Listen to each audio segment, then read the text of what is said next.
Silas Drummond heard the child before he saw her. A barefoot girl, 7 years old, running through the July dust like something hunted. She collapsed against his gatepost chest, heaving blood on her feet, and looked up at the biggest man she had ever seen. Her voice cracked, but never broke. "They want to hurt my mama. She's sick. Please, mister. She can't get up no more." Silas had not spoken to another soul in 14 months. Tonight, that silence would cost him everything he had. Friends, if this story moves you, hit subscribe and follow it to the very end. Drop a comment with the city you're watching from. I want to see how far this tale travels. The sun was still mean when Emmy Whitfield started running. She had counted the steps once before on a day when her father was not home and her mother let her walk to the creek. 4,200 steps from the back porch of Josiah Whitfield's house to the fence line of the Drummond Ranch. She had counted them the way she counted everything: careful, quiet, like if she kept the numbers straight, the world might hold together. Today she did not count. Today she ran. Her feet were bare. Her shoes sat by the kitchen door where her father had thrown them 3 days ago when she'd tracked mud inside. He had grabbed her by the collar and shaken her until her teeth rattled, and her mother had stepped between them, and that was when the hitting started again. Not Emmy, never Emmy, not yet. Always her mother, always Clara. Emmy knew the pattern. She had lived inside it her whole life, the way a fish lives inside water, not understanding it, just breathing it. Father's voice would get quiet first. That was the worst part. People thought loud was dangerous. Emmy knew better. Quiet was when he was deciding. Then the grab, then the shove. Then the sound that Emmy could not unhear, no matter how hard she pressed her palms against her ears, the thick, wet noise of a fist meeting skin that had already been hit too many times. This morning was different. This morning her mother did not get up. Clara Whitfield lay on the kitchen floor, one arm bent wrong. Her lip split so deep the blood ran down her chin and pooled in the hollow of her throat. Her left eye was swollen shut.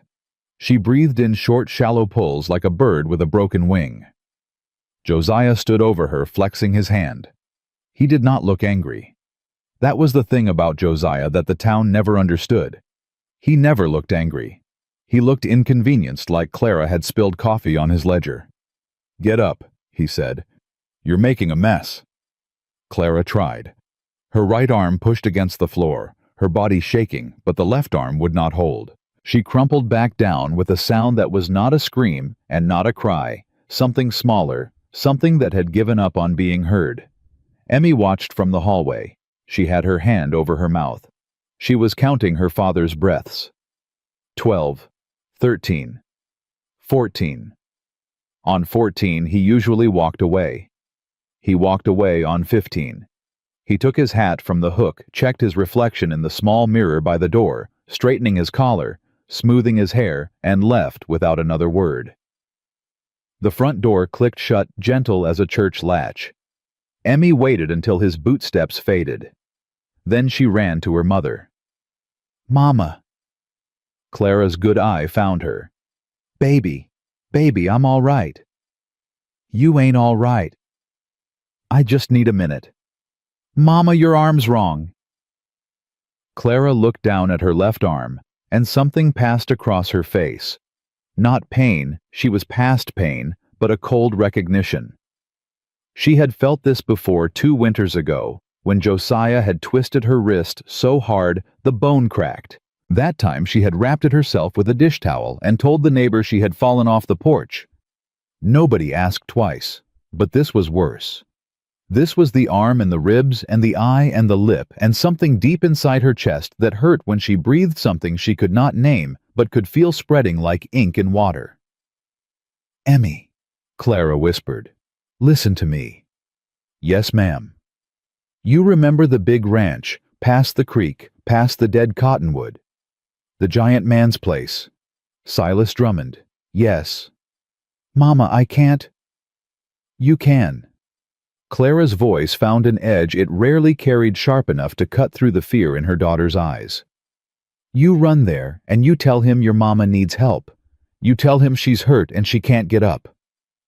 But Daddy said we ain't supposed to talk to. Your daddy ain't here. Clara reached out with her good hand and gripped Emmy's wrist.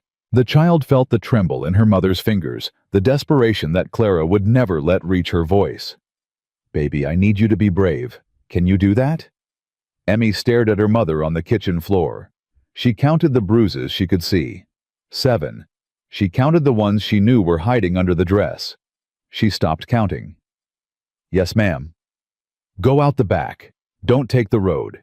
Go through the tall grass, follow the creek, and when you see the fence you climb it and you find him. Don't stop for nothing. Emmy nodded. She stood, her small body shaking, and walked to the back door. She turned once. Mama, what if he won't help? Clara closed her good eye. Then you come back to me, and we'll figure something else. But there was nothing else, and they both knew it. Emmy ran. The July heat was a living thing. It wrapped around her, pressed against her chest, stole the spit from her mouth. The tall grass along the creek cut at her bare legs thin red lines that she did not feel because there was no room in her body for small pain. All the room was taken up by big fear. She ran past the dead cottonwood, its white branches reaching up like bones. She ran past the place where the creek bent sharp, and the water was supposed to be deep, but was barely a trickle this summer because the drought had swallowed everything. She ran until her lungs burned, and her feet bled from the rocks and the dry earth, and still she did not stop. 4,200 steps. She had counted them once. Today they felt like 40,000. The fence came into view, first solid posts, tight wire, the kind of fence built by a man who did things right or did not do them at all. Behind it the ranch spread out under the sun, a cabin to the left, a barn to the right, and between them a man so tall he made the fence posts look short. Silas Drummond was shoeing a horse. He had the animal's hoof cradled in his lap, a hammer in one hand, nails pinched between his lips. His shirt was dark with sweat, his arms thick as fence posts themselves, and when he heard the sound of a child's ragged breathing, he looked up with the slow turn of a man who had not been surprised by anything in a very long time. Emmy hit the fence and grabbed the post, her chest heaving so hard she could not speak for a full 10 seconds. She hung there, a tiny thing against the wood, blood on her feet, dust in her hair and eyes that held more fear than any child's eyes should ever hold. Silas set the horse's hoof down. He pulled the nails from his lips.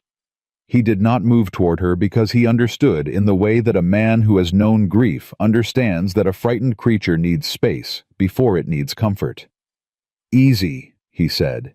His voice was low, the kind of low that you felt in your chest before you heard it in your ears. Emmy gulped air. Once. Twice. They want to hurt my mama, she said.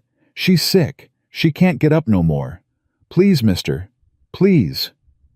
Silas looked at the child. He looked at the blood on her feet, the cuts on her legs, the way her thin dress stuck to her body with sweat. He looked at her hands gripping the fence post so hard her knuckles were white, as though she was afraid that if she let go, she might fly apart. He had not spoken to another person in 14 months. Not since the last time he went to town for supplies, and Hank at the feed store had tried to make conversation, and Silas had answered with a nod, and $2 in silence. It was not that he hated people. It was that people reminded him of Eleanor, and Eleanor reminded him of the 11 days, and the 11 days reminded him that love was just another word for something you could lose. But this child was not asking for conversation. She was asking for help. And somewhere in the part of him that he had boarded up and nailed shut, a door swung open. "Who hurt your mama?" he asked. "My daddy." The two words sat between them like a stone dropped into still water. "Where is she?" "On the kitchen floor. She can't move her arm. There's blood." Silas was already walking. He grabbed a canteen from the porch rail, a blanket from the hook inside the door, and moved toward the barn where his horse stood, half-shoed and confused. "What's your name?" he asked over his shoulder. "Emmy. Emmy Whitfield." Whitfield. He knew that name. Josiah Whitfield, who ran the general store, who sat in the front pew every Sunday, who smiled with every tooth and never with his eyes. Silas had seen him once with Clara outside the store, his hand on the back of her neck, not gripping, just resting there the way a man rests his hand on something he owns. Silas had looked away that day, like everyone did. He saddled the horse in under 2 minutes, a thing that should take 5, but didn't, when your hands were the size of dinner plates, and your blood was running hot for the first time in over a year. He looked down at Emmy.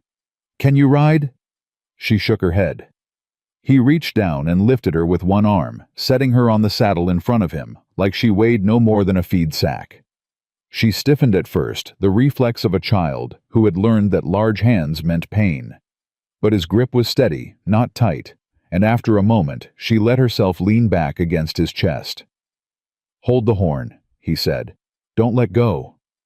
She grabbed the saddle horn with both hands. He kicked the horse into a run. They covered the distance in less than 10 minutes. The Whitfield house sat at the edge of town, a neat little place with a painted fence and a porch swept clean, the kind of house that looked respectable from the road and told you nothing about what happened inside. Silas swung down and lifted Emmy to the ground. "Show me." She led him around back through the kitchen door that still stood open.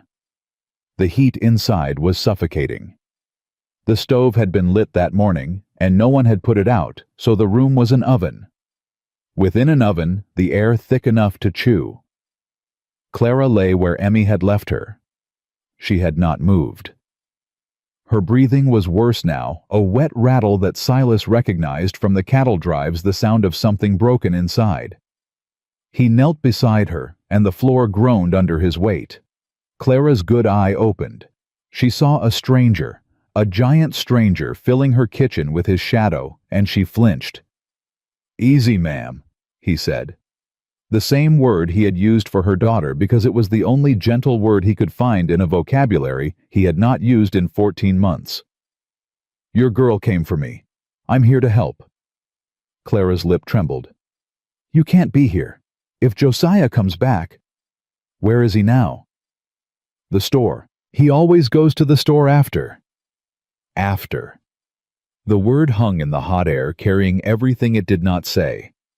Silas slid his arms beneath her, one under her shoulders, one under her knees, careful of the arm that bent wrong.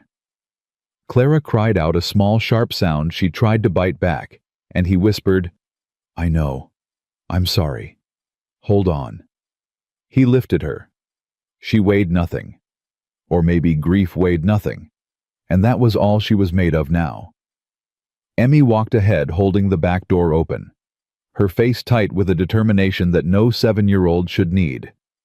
Silas carried Clara out into the sunlight, and for a moment the heat struck them both like a wall, and Clara turned her face into his chest to hide from it, or maybe to hide from the world that would see her like this, broken, bleeding in the arms of a man who was not her husband. He set her on the horse, climbed up behind her, pulled Emmy into his lap, and rode. The town was behind them. The road was empty. The sun beat down without mercy, and the dust rose in clouds around the horse's hooves, and Silas Drummond held 2 strangers against his body, and felt the wall inside his chest crack just a little, just enough to let something in that he had sworn he would never let in again. Behind them, the Whitfield house sat quiet and clean, its painted fence gleaming in the sun. Inside, blood dried on the kitchen floor. And in town, Josiah Whitfield counted his inventory and smiled at a customer, and did not yet know that his wife was gone. But he would know soon. And when he did, Copper Bluff would learn what kind of man Josiah truly was, and what kind of man Silas Drummond had been all along. At the ranch, Silas brought them inside. The cabin was a bachelor's place, 1 room, 1 bed, a stone hearth, a table with 1 chair, everything built for one. He laid Clara on the bed, the only soft surface in the house, and she protested weakly. "I can't take your bed, Mr. Drummond." "It ain't up for discussion, ma'am." She looked at him, then truly looked past the size and the silence and the hard jaw. She saw the dust on his shirt, the calluses on his hands, the way he stood just far enough away so she would not feel crowded. And she saw in his eyes something she had not seen in a man's eyes in a very long time. Not pity, not want, just steadiness, like the ground after a long earthquake. "Emmy," Clara called softly. The girl appeared at the bedside, instantly climbing up, curling into her mother's good side. "We're safe, baby." "For now," Emmy whispered. Silas heard it. The child's correction precise and honest, the words of someone who had learned that safety was temporary. He turned to the hearth, filled a basin with water from the pump, tore a clean shirt into strips, and brought them to the bedside. "May I?" he asked, gesturing to the cut on Clara's lip. She nodded barely. He cleaned the wound with hands so careful they seemed to belong to a different man than the one who had just ridden a horse at full gallop across dry prairie.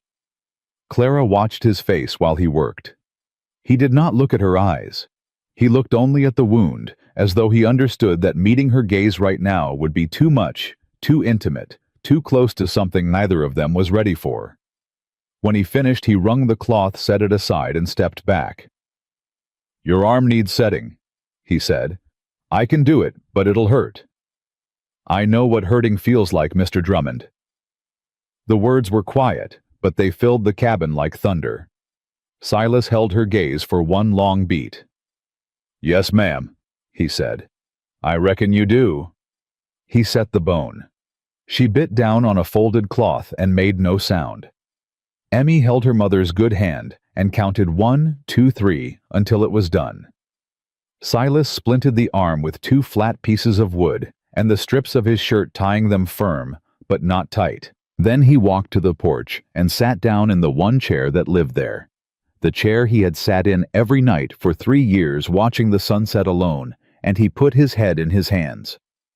Not because he was weak, because he had just held a broken woman in his arms, and the feeling of it, the weight, the warmth, the trust had torn open every sealed door inside him, and the grief poured through like water through a cracked dam.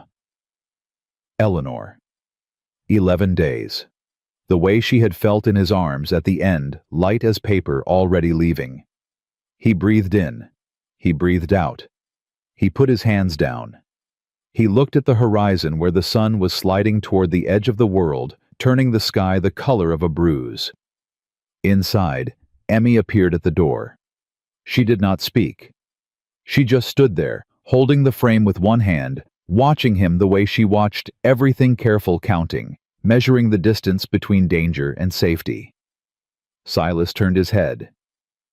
"You hungry?" he asked. Emmy nodded. "I ain't much of a cook." "That's all right," she said. "Mama ain't either." And for the first time in 14 months, Silas Drummond almost smiled. Not quite, but close enough that the muscles in his face remembered how, and that was something. He stood, and the child stepped aside to let him through the door, and he went to the kitchen to make something out of beans and cornmeal and whatever else he could find. And behind him, the cabin held its breath, because it had been empty for so long. And now, there were voices inside it, and footsteps, and the sound of a child's breathing, and maybe, just maybe, the faintest beginning of something that might, if the world allowed it, grow into a home. But the world was not kind in Copper Bluff, Texas in the summer of 1877, and Josiah Whitfield would not let his wife go without a war. 3 days Clara stayed in that bed. 3 days she woke to the smell of burned cornbread and black coffee, to the heavy footsteps of a man who moved through his own cabin like he was afraid of waking ghosts. 3 days she stared at the ceiling beams and listened to her daughter's voice drifting in from the porch, talking to a man who barely talked back, and wondered how long this borrowed peace could last. On the morning of the 4th day, she sat up. It cost her. The ribs screamed. The splinted arm throbbed so deep it made her teeth ache. But she swung her legs over the side of the bed and planted her bare feet on the wood floor and held herself there shaking until the room stopped spinning. Emmy appeared in the doorway instantly. The child had a sense for her mother's movements that bordered on animal. She could hear Clara shift in her sleep from across the room, could feel the change in her breathing, the way dogs felt storms coming. "Mama, you ain't supposed to be up." "I ain't supposed to be a lot of things, baby." Mr. Drummond said you need rest. Mr. Drummond ain't my doctor. He set your arm better than Doc Henley ever did. Clara looked at her daughter, 7 years old and already arguing like a trial lawyer.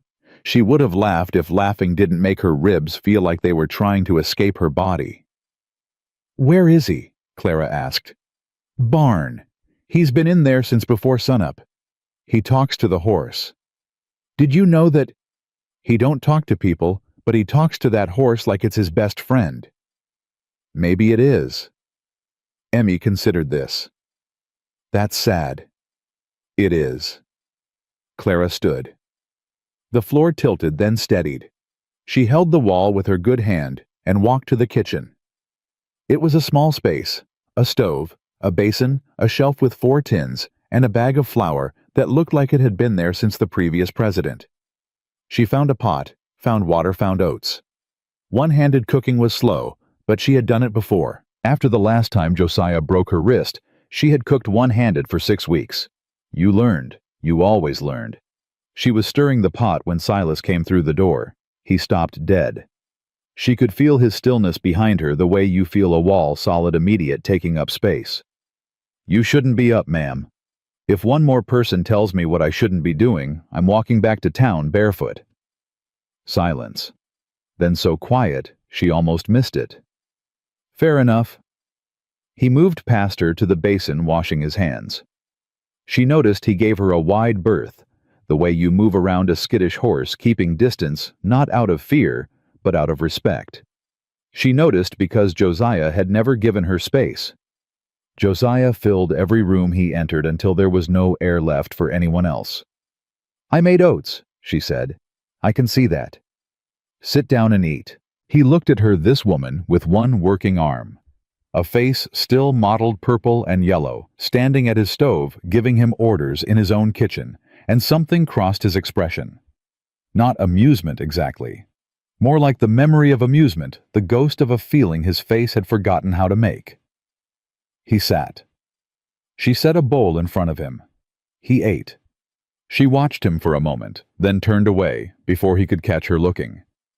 Emmy climbed onto the bench beside Silas, her legs swinging her wooden cow clutched in one hand. She had taken to sitting near him whenever possible, not touching, not talking, just being close, the way a cold thing moves toward heat without deciding to. Mr. Drummond, Emmy said. Do you got a wife? Clara's spoon stopped mid-stir. Emmy. It's a fair question, Mama. Silas set down his spoon. He looked at the child with those dark eyes that carried more weather than the Texas sky. I did, he said. She passed. Oh, Emmy processed this with the seriousness of a judge weighing evidence. Was she nice? Nicest person I ever knew. Is that why you're sad all the time? Emmy, that's enough, Clara said sharply. But Silas shook his head. It's all right. He looked at the child, and his voice dropped to that low register that vibrated in your chest. Yeah, that's why. Emmy nodded, satisfied. She went back to her oats, swinging her legs. Under the table, her bare foot bumped against Silas's boot, and she didn't pull it away. Clara turned back to the stove, blinking hard. That afternoon, Silas hitched the wagon for a supply run. He had put it off as long as possible, but the flour was gone, and the coffee was low, and 3 people ate more than one, a mathematics his pantry had not been prepared for. Lock the door, he told Clara. Don't open it for nobody.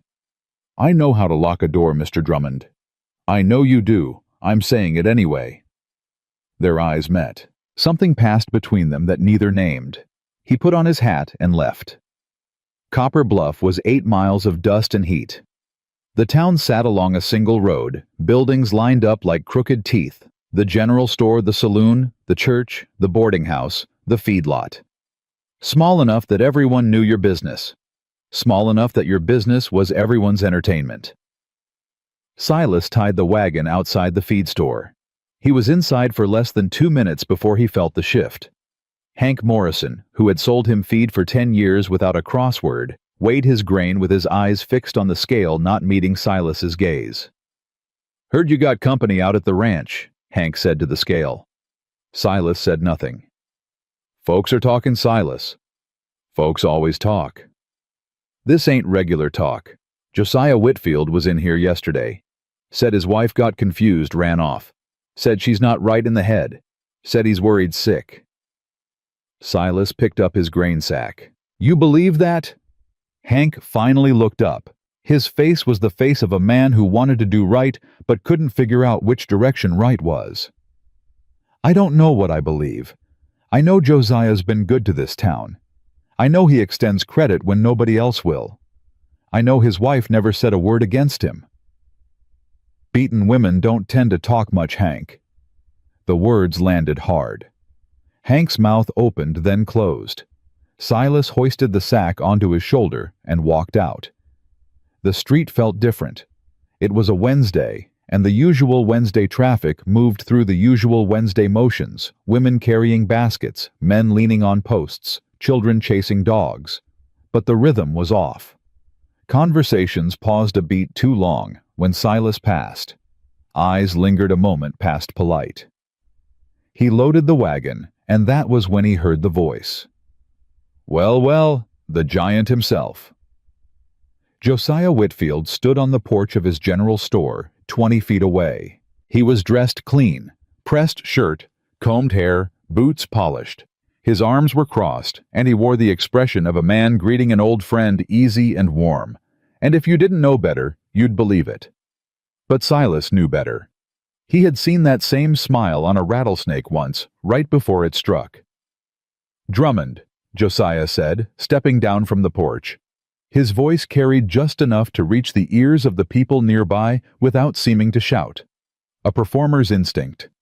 I've been meaning to come see you. I hear my Clara's been staying at your place. Silas tightened the rope on the grain sack. He did not turn around. I ain't angry. Josiah continued, moving closer. I understand. She gets these spells, gets confused, scared. She's a fragile woman, you know, emotional, always has been. I blame myself for not watching her closer. Silas turned then, slowly. The way a mountain turns when the wind changes, not because the wind is strong, but because the mountain decides to notice it. Josiah stopped walking. For just a flash gone so quick you'd miss it if you blinked. Something flickered behind his eyes. Not fear exactly. Recognition. The recognition of a predator encountering something it cannot predict. But Josiah was good. Lord, he was good. The smile came right back wide and easy. Tell you what, Josiah said loud enough for the street. I'll come by tomorrow, pick her up. No hard feelings. I know you was just being neighborly. Silas looked at him. He took his time. He let the silence stretch until it became a presence of its own, until the people on the street felt it press against their ears. She don't want to be picked up, Silas said. Josiah's smile thinned. She's my wife, Drummond. And those are her bruises, Whitfield. The street went quiet. Not gradually, not politely. All at once, like someone had blown out every candle in a church. A woman on the boardwalk pressed her hand to her mouth. Hank Morrison appeared in the feed store doorway, his face pale. Josiah's jaw worked. The mask slipped for one full second. His eyes went flat, cold, the eyes Clara knew, the eyes Emmy counted breaths against, and then he pulled it back. You don't know what you're talking about. Josiah said, his voice dropping. You don't know a thing about my marriage. I know what a broken arm looks like. I know what a split lip looks like. I know what a 7-year-old looks like when she's run 8 miles barefoot because her mama can't stand up off the kitchen floor. Each sentence hit the air like a hammer on an anvil. People stopped pretending not to listen. Old Mrs. Calloway gripped her parasol with both hands. The baker's wife pulled her daughter behind her skirt. Josiah stepped closer. His voice was a blade wrapped in velvet. Be real careful, Drummond. You're a single man with another man's wife in your house. You think folks won't draw their own conclusions? You think the judge won't see it my way? I think the judge is going to see your wife's arm.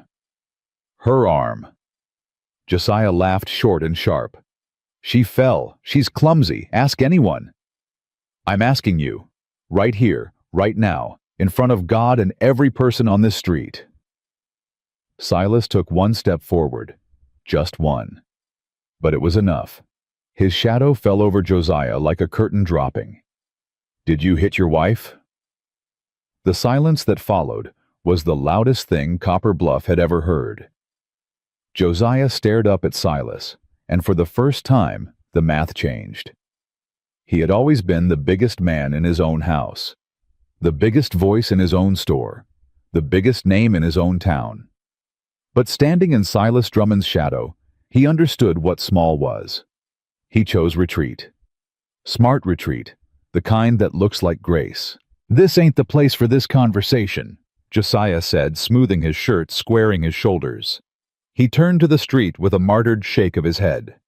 "I'm a patient man. I just want my family back. That's all any husband wants." He walked back to his store, the door closed. The bell above it rang once cheerful and obscene. Silas stood in the street for a long moment. He felt the eyes.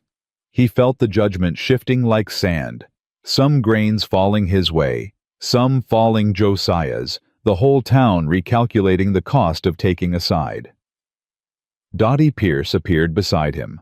She was a short woman, 60 if she was a day, with silver hair pinned severe, and eyes that could strip paint off a barn door.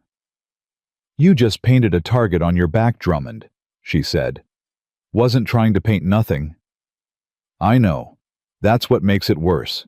Josiah don't fight fair. Never has. He'll come at you through the law, through the town, through anyone he can buy or bully." "I know. Do you?" She looked up at him. "Because that man in there is already figuring out how to make you the villain. And in a town this small, the villain don't get a trial. He gets a verdict." Silas loaded the last sack onto the wagon. "You got something to say, Dottie, say it straight."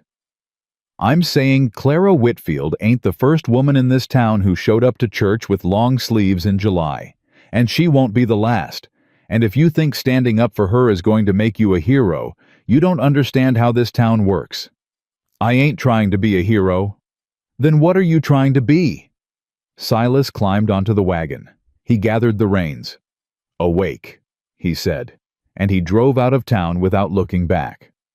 But behind him, the town was already splitting. In the saloon, men who owed Josiah credit nodded along to his wounded husband's story. At the boarding house, Dottie Pierce told two women what she had seen of Clara's arm, and one of them cried, and the other said it was none of their business. At the church, Reverend Halstead wrestled with what to say on Sunday, knowing half his congregation wanted to pray for Josiah, and the other half wanted to pray for Clara, and nobody wanted to pray for the truth, because the truth was too ugly for a house of God. And at the general store, Josiah Whitfield sat behind his counter, his smile gone, his ledger open, writing names. Not inventory. Names. Every man who owed him money. Every man who owed him a favor. Every man who would ride where he pointed if the price was right. He wrote Silas Drummond's name at the top of a separate page and circled it twice. Back at the ranch, Clara was waiting on the porch when the wagon appeared on the road. She stood with one hand on the post, Emmy at her hip, and watched Silas approach through the heat shimmer. She read his face the way she had learned to read Josiah's scanning for anger, for blame, for the signs of a storm about to break. She found none, just weariness. And something else underneath, something hard and bright, like a nail driven deep. "You saw him," she said as Silas climbed down. "I did." "He was calm, wasn't he? Polite. Told everyone I was confused." "He did." Clara's hand tightened on the porch post. "That's what he does. That's what he's always done. He hits me in the kitchen and smiles in the street, and the whole town believes the smile because the smile is easier to look at." Silas carried the grain inside and came back. He leaned against the porch rail across from her, giving her space. Always giving her space. "I called him out," Silas said. "In front of the whole street. Asked him straight if he hit you." Clara went still. Her face drained of color, then flushed, then drained again. "You did what?" "I asked him." "I heard you." Her voice shook, not with gratitude, with fear. Do you understand what you've done? He can't be shamed, Silas. He can only be cornered, and a cornered Josiah is the most dangerous thing in this county. It was the first time she had called him by his first name. Neither of them noticed. He was already dangerous, Silas said. Not like this. Before it was private. He could pretend. Now you've taken that away from him in front of the whole town. He'll come for you, not just me, you. Let him come. Stop saying that. Clara's voice cracked. Emmy flinched at the sound pressing closer to her mother. Clara caught herself. Closed her eyes, breathed. When she opened them, they were wet, but steady. You don't know him. You think because you're bigger, because you're stronger, you'll win. But Josiah doesn't fight with his fists, not with men. He fights with paper and promises and the law. He'll take Emmy. He'll drag me to court. He'll tell the judge I'm an unfit mother living in sin with a stranger, and in this state in this year, the judge will listen. Silas was quiet for a long time. The sun was going down, painting everything the color of rust. You got that book? He asked. Clara blinked. What book? Emmy told me. She said you write things down. Every time he hurts you, you write it down.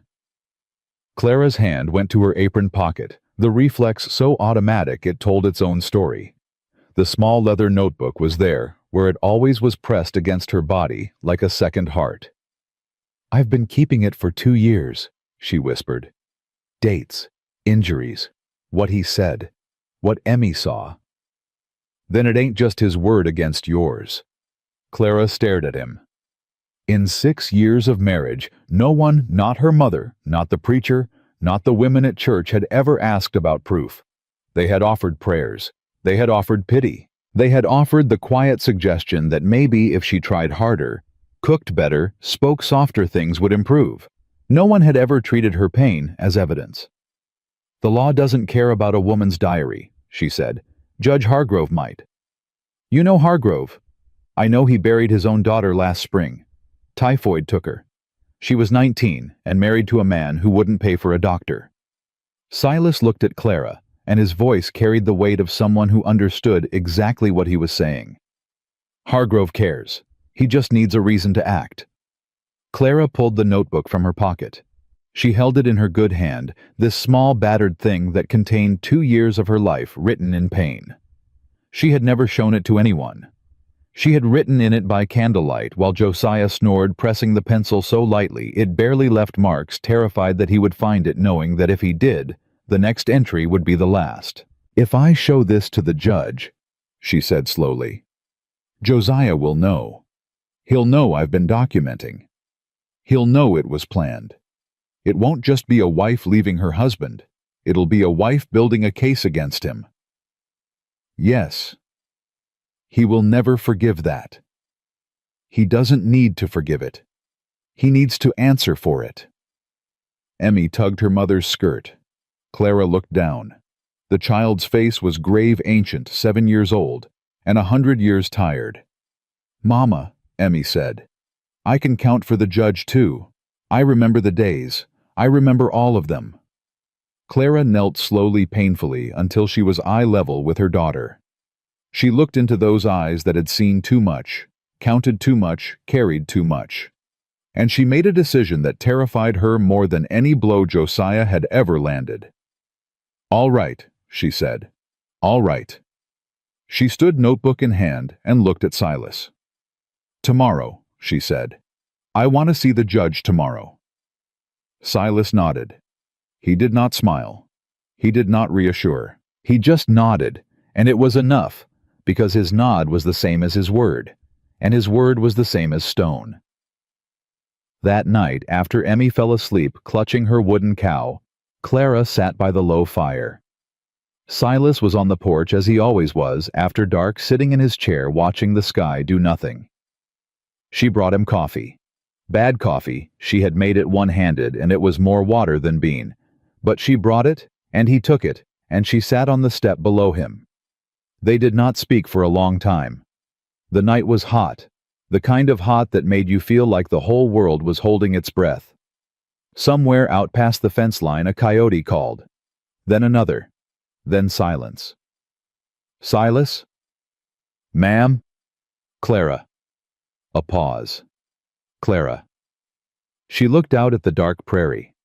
What happens if we lose? We won't. But if we do, if the judge sides with Josiah, if the law sends me back. Silas set the coffee down. He leaned forward, elbows on his knees, his big hands hanging between them. He did not look at her. He looked at the dark. Then I'll be standing on that porch the next time you need to run. And the time after that, and the time after that. Until either the law gets right, or I stop breathing. Clara's throat tightened. She pressed her lips together hard, fighting the thing that wanted to break loose inside her chest. The thing that was half sob and half scream and half something she had no word for, because she had never been allowed to feel it. "You don't owe me this," she whispered. "No, ma'am, I don't." "Then why?" Silas was quiet so long she thought he hadn't heard. But then his voice came low and rough, like something dragged up from deep underground. "Because Eleanor died in my arms, and I couldn't do nothing about it. Couldn't fix it. Couldn't fight it. Just held her and watched her go." His hands tightened between his knees. "I ain't a man who believes in second chances. But you're alive. Your girl's alive. And I can do something about that, so I will." Clara stood. She set her hand on his shoulder light, barely there the first time she had touched him, and felt the muscle beneath her fingers tense, then slowly release. "Thank you," she said. He said nothing, but his hand came up and rested over hers for one breath, 2 breaths, then dropped. She went inside. He stayed on the porch. The coyotes sang their terrible songs to the empty dark. And 8 miles east, Josiah Whitfield stood in the back room of his store lamp, burning door-locked writing letters. One to the judge, requesting his wife's return. One to the deputy in the next county calling in a debt. One to Tom Sutter with instructions and a number. He sealed each envelope with wax, pressing his thumb into the hot seal until it burned. He did not feel the pain. He was too busy imagining what Silas Drummond's ranch would look like in flames. They left for town before the sun cleared the horizon. Clara wore her plainest dress buttoned to the throat, despite the heat already pressing thick against the morning. She had tried to pin her hair with one hand, and failed twice before Emmy climbed onto the bed behind her and did its small fingers working the pins with the careful precision of a child who had learned to be useful early. "Too tight, baby." "Sorry, Mama." "It's fine. Leave it." Silas waited by the wagon. He had put on a clean shirt, the only one without patches, and had run water through his hair and pushed it back. He looked almost civilized if you didn't count the size of him, which nobody ever didn't count. Emmy climbed up first. She sat between them on the bench, her legs not long enough to reach the footboard, the wooden cow tucked inside her dress pocket where its head poked out like a passenger. Clara climbed up slowly, favoring her ribs, refusing Silas's offered hand until the step proved too high and she grabbed it without a word. His fingers closed around hers, steadied her, and let go. They rode in silence for the first mile. The road was empty, just wheel ruts, baked hard as stone and dust that rose behind them in a low cloud. Emmy counted fence posts. Clara held the notebook in her lap, both hands on it, now that the splint allowed a weak grip from the left. "Silas?" "Ma'am." "Clara." "Clara. What if Hargrove isn't in? What if he's out on circuit? What if Josiah got to him first?" "Then we wait. And we come back." "I can't keep coming back. Every day I'm at your ranch is another day Josiah builds his story. Another day, the town decides I'm a fallen woman shacking up with a stranger." Silas kept his eyes on the road. "Let me ask you something." "Go ahead." 2 years you've been writing in that book. Every bruise, every date, every word he said. You didn't do that for nothing. You did it because somewhere inside you knew this day was coming. So the question ain't whether you're ready. You've been ready longer than you know. Clara's fingers tightened on the notebook. She didn't answer. She didn't need to. Emmy leaned against her mother's good arm and said nothing, but her hand found Clara's knee and stayed there. Copper Bluff appeared through the heat shimmer, like a mirage that refused to dissolve. Even at this hour, the town was stirring. A dog slept in the middle of the road. 2 boys carried water buckets from the well. Mrs. Calloway swept her porch with the grim determination of a woman waging war on dust she could never defeat. Silas pulled the wagon up outside the courthouse, a word too grand for the building. It described a single-story wood frame with a tin roof and a sign that read, "Justice of the Peace," in letters that had faded to ghosts. He tied the horse and came around to Clara's side. "You sure?"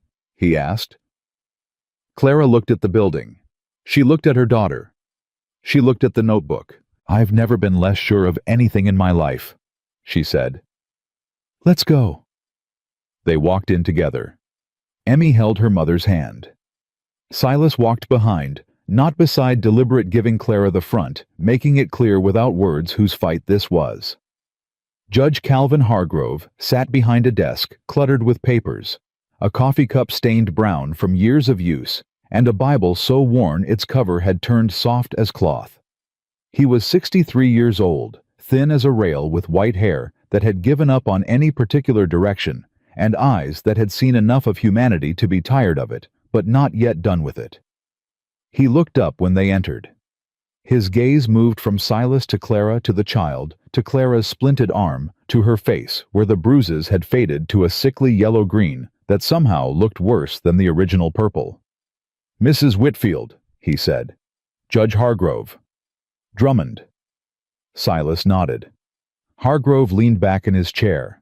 It creaked like a complaint. "I had a feeling I'd be seeing you. Josiah was here yesterday. Filed a petition for the return of his wife and child. Claims abandonment." He paused.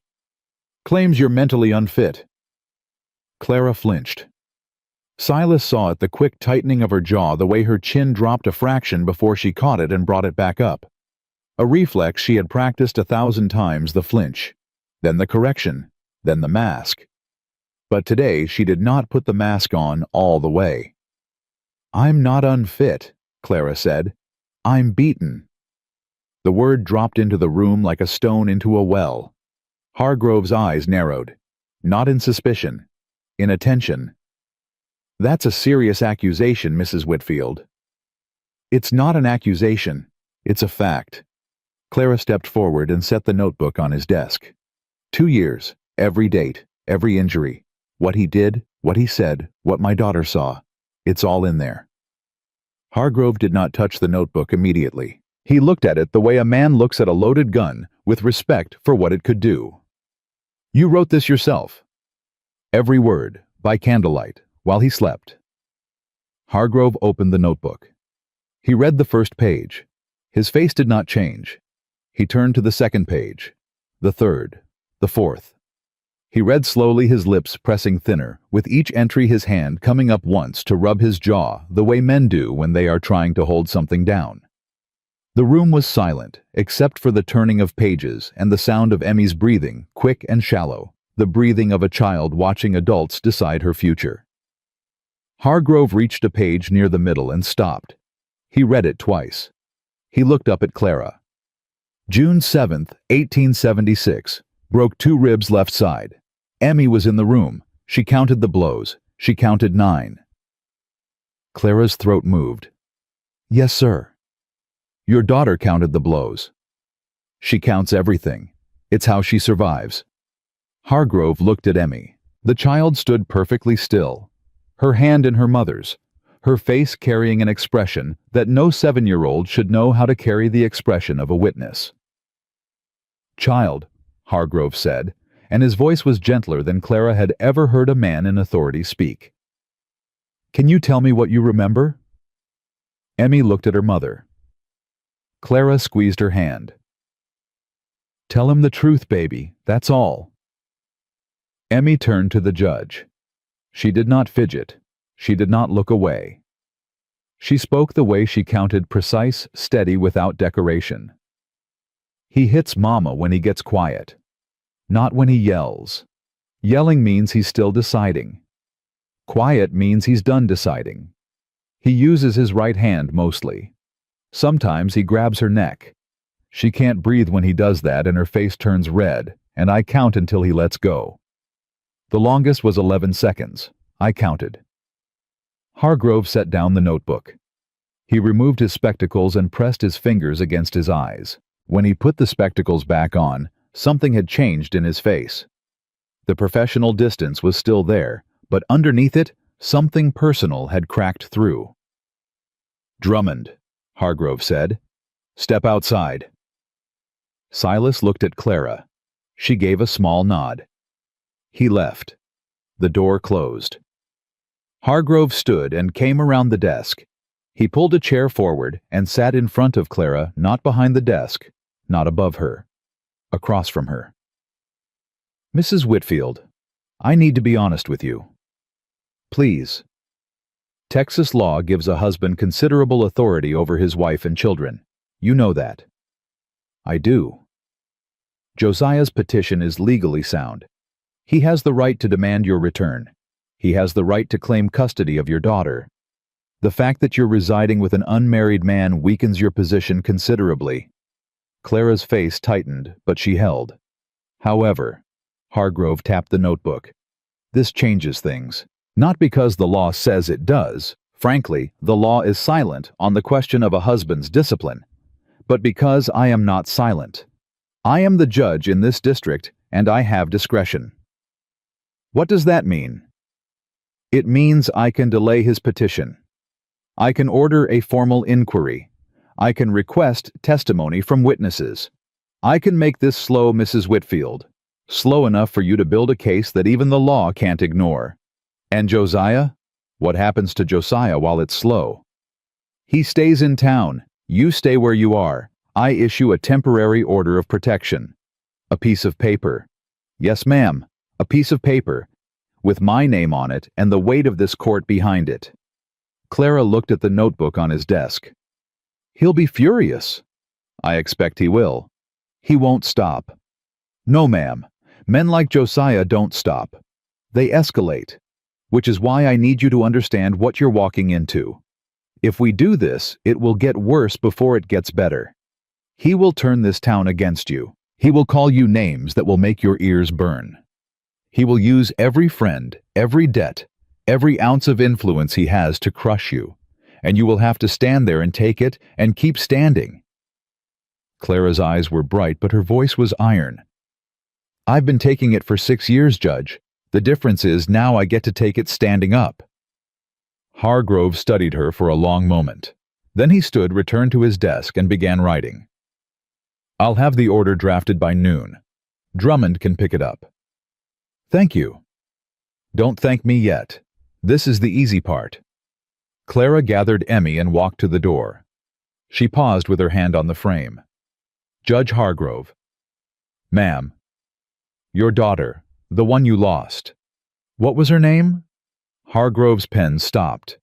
He did not look up for a long time. When he did, his eyes were wet, but his voice was steady. Margaret. I'm sorry for your loss.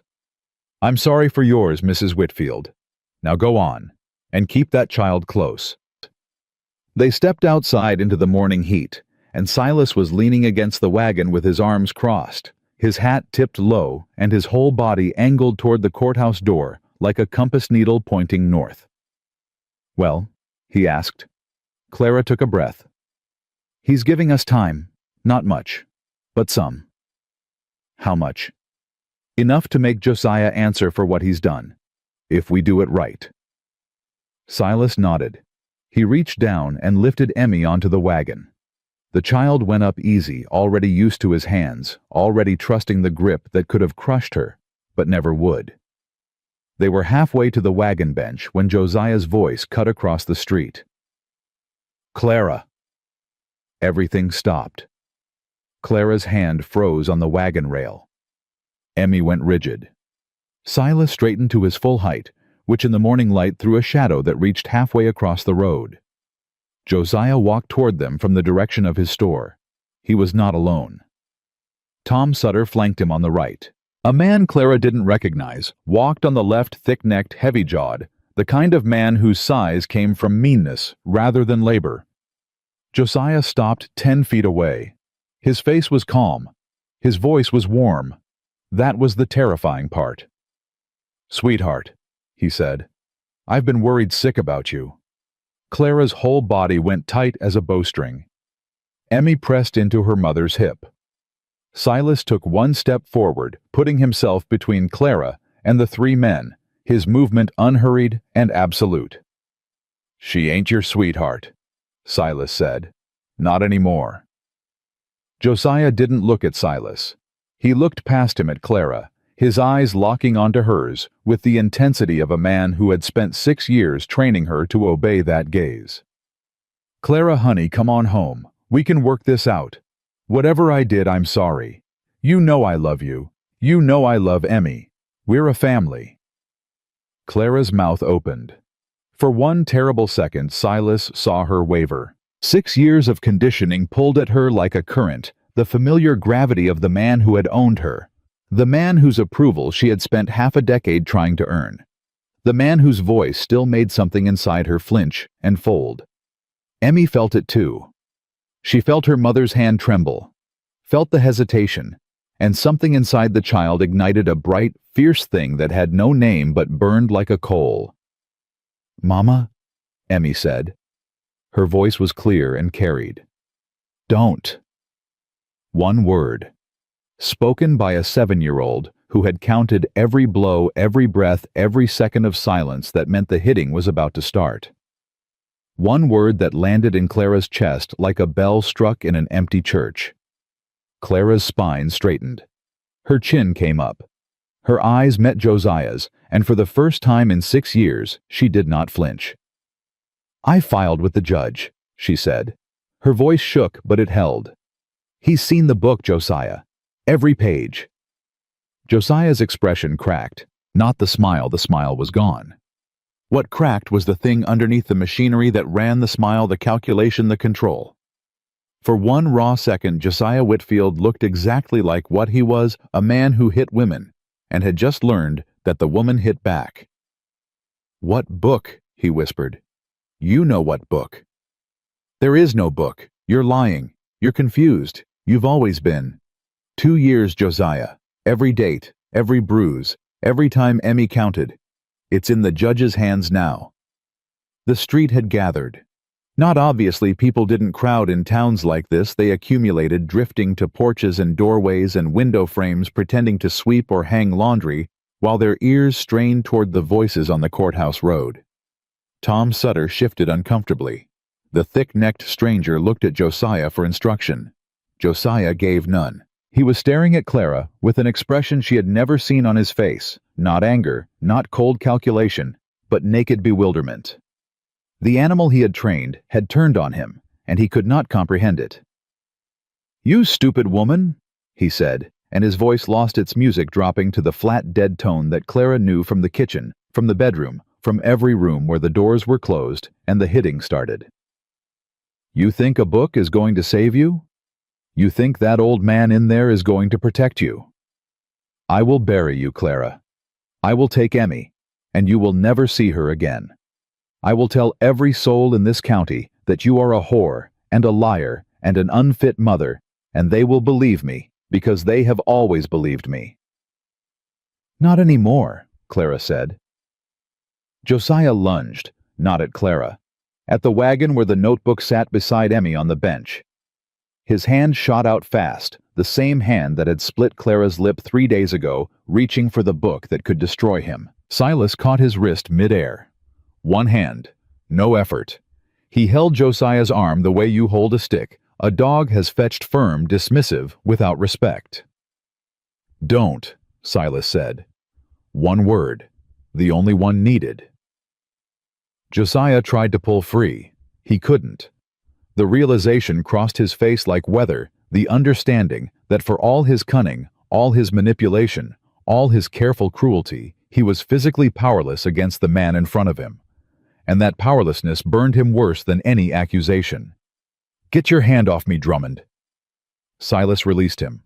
Josiah stumbled back. Tom Sutter caught his arm. The thick-necked stranger took a half-step forward, then met Silas's eyes and took a full step back. "The judge has the order," Silas said, his voice carrying not for Josiah, but for the street. "Temporary protection. You come near her, you come near the child, you answer to the court. And if the court's too slow, you answer to me." Josiah straightened his coat. He smoothed his hair. The mask came back slower than usual, fitting imperfectly, like a lid forced onto the wrong jar. He looked around the street at the faces watching from porches and doorways, and he calculated. "This ain't over," he said quietly. "Not a threat. Quieter than a threat. A promise spoken the way a man speaks when he has already decided what comes next and is simply informing the world." He turned and walked back to his store. Tom Sutter followed. The stranger followed. The door closed. The bell rang. Clara's legs gave out. She didn't fall. Silas was there, his hand on her elbow, holding her upright with a grip so gentle it contradicted everything about his size. Emmy grabbed her mother's waist from the other side, her small arms straining to hold what her strength couldn't. "Get me in the wagon," Clara breathed. "Get me out of here before I break." Silas lifted her up. He lifted Emmy. He climbed aboard and took the reins and drove down the main street of Copper Bluff at a pace that was neither fast nor slow, neither running nor lingering, the pace of a man who would not be chased and would not be shamed. Behind them, Dottie Pierce stood on the boarding house porch. She had watched the whole thing. She turned to Martha Gaines, the baker's wife, who stood beside her with her hand over her mouth. "Well," Dottie said, "now you've seen it." Martha's eyes were red. "I always suspected. I didn't want to." Nobody ever wants to. That's how men like Josiah survive. On the silence of decent people who don't want to get involved. Martha wiped her eyes. "What can we do?" Dottie watched the wagon disappear down the road, the dust cloud hanging behind it like a veil. "We can stop being silent." On the road home, nobody spoke for a full mile. The heat pressed down. The horse walked steady. Emmy sat between her mother and Silas, her hand in Clara's, her shoulder against Silas's arm, holding them both like a bridge between two banks. Then Clara spoke. Her voice was thin, exhausted, wrung out like a rag twisted dry. "I stood up." Silas nodded. "I stood up and I didn't fall." "No, ma'am, you did not." Clara looked at her daughter. Emmy looked back with those old eyes. "How many days, baby?" Clara asked. Emmy understood. She always understood. 5 days, Emmy said. 5 days, safe. Clara pulled her daughter close and pressed her face into Emmy's hair, and held on, and her body shook with the sobs she had swallowed in front of Josiah, in front of the judge, in front of the town. The sobs she would not give any of them, but would give freely here on this road between these two people who had not asked her to be strong, but had simply stood beside her while she chose to be. Silas drove on. His eyes stayed forward. His hand stayed on the reins. But his jaw worked once hard, and he blinked more than the dust required. That night after Emmy slept, Clara found him on the porch. She sat on the step. He sat in the chair. The same positions as before, the same night, heat, the same coyotes singing their ragged songs in the dark. "He'll come," Clara said. "You know that." "I know." "Not alone. He'll bring men. He'll bring weapons. He'll come at night when he thinks we're sleeping." "I know. And the order won't stop him. Paper doesn't stop a man like Josiah. Nothing stops a man like Josiah except a bigger man or a buried man." Silas was quiet for a long time. Then, "There's a third option." "What?" "A broken man. A man the town won't follow anymore. A man whose name means nothing." Clara turned to look at him. "How do you break a man like Josiah?" Silas stared into the dark. His hands rested on his knees, still as stone. The hands that could have crushed Josiah's wrist today, but had only held it. "You take away the only thing he cares about. It ain't you. It ain't Emmy. It's them." He tilted his head toward the dark, toward the town. It's what they think of him. Strip that away, and he's got nothing left but his own ugliness staring back at him. Clara held the notebook against her chest. The book. The book. In open court. In front of every person who ever shook his hand and said what a fine man he was. You read it out loud, and you let them hear what their fine man did behind closed doors. Clara's breath caught. The thought of it standing in a room full of people who had smiled at Josiah and ignored her reading aloud the catalogue of her humiliation made her stomach churn. It was one thing to show the judge in private. It was another to speak those words into the air where they could never be taken back. "I don't know if I can do that," she whispered. "You don't have to decide tonight. But it has to be soon." "It does." Clara closed her eyes. The coyotes sang. The heat pressed. Somewhere in town, Josiah Whitfield was making plans of his own, and the night was not big enough to hold what both sides were building. Silas. Yeah. If something happens to me, if he gets to me before the court date, you take Emmy, you raise her right, you teach her that counting is a gift, not a scar. Silas's hand gripped the arm of the chair so hard the wood groaned. Nothing's going to happen to you. Promise me. He turned his head. In the dark, she could barely see his face, but she could feel his eyes steady and fierce, and full of something that neither of them was ready to name. I promise.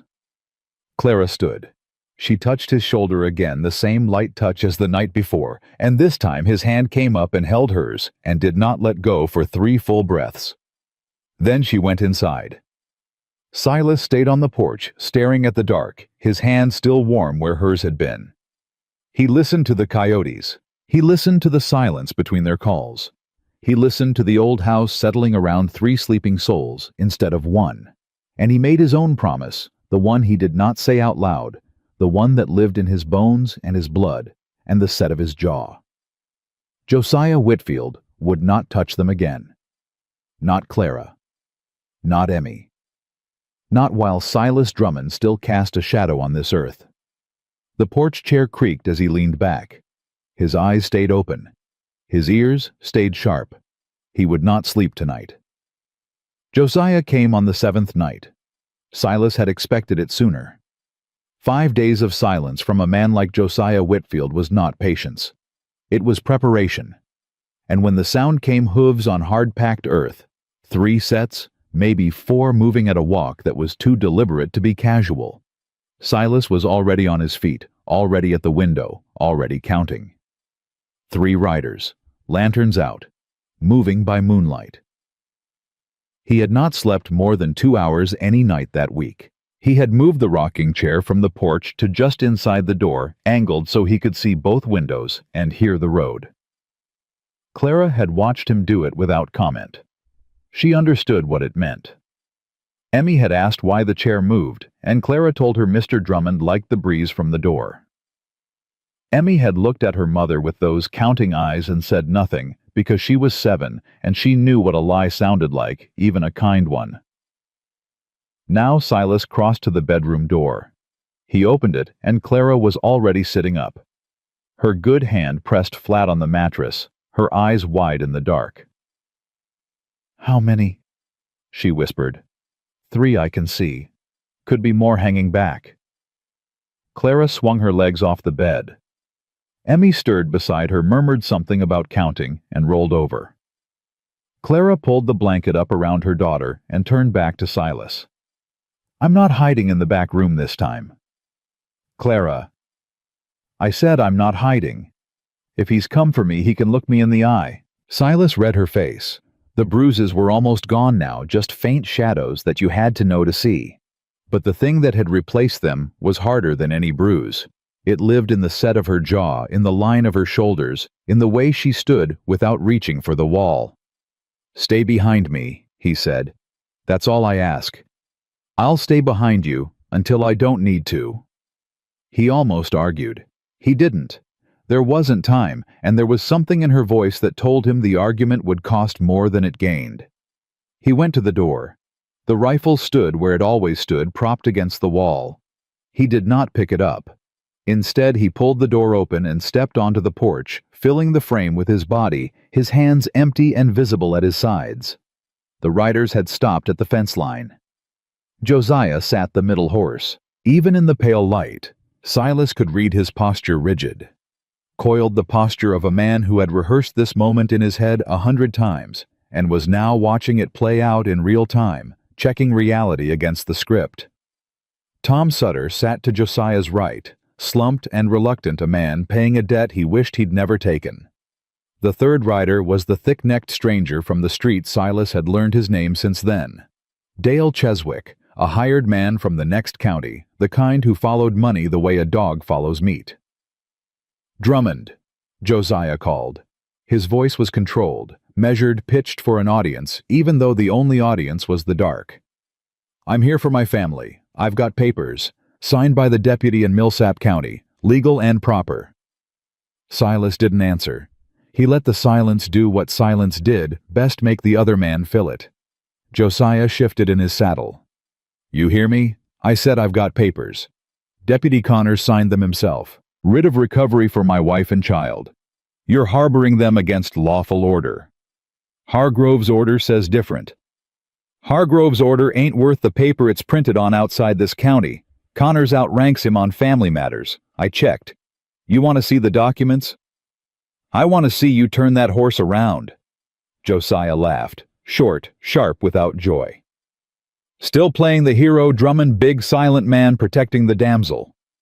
You think this is one of those stories? This is Texas.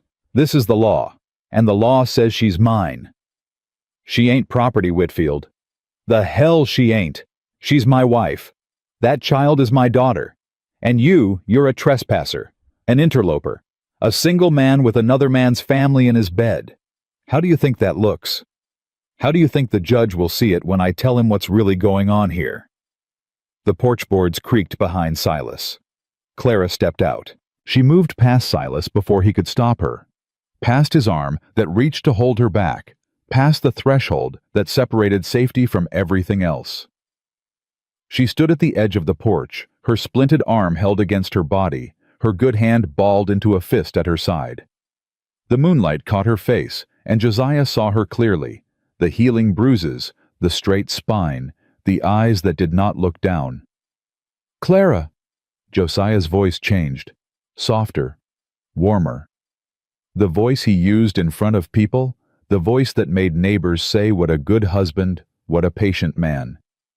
"Sweetheart, come home. We'll work it out. I miss you. I miss Emmy.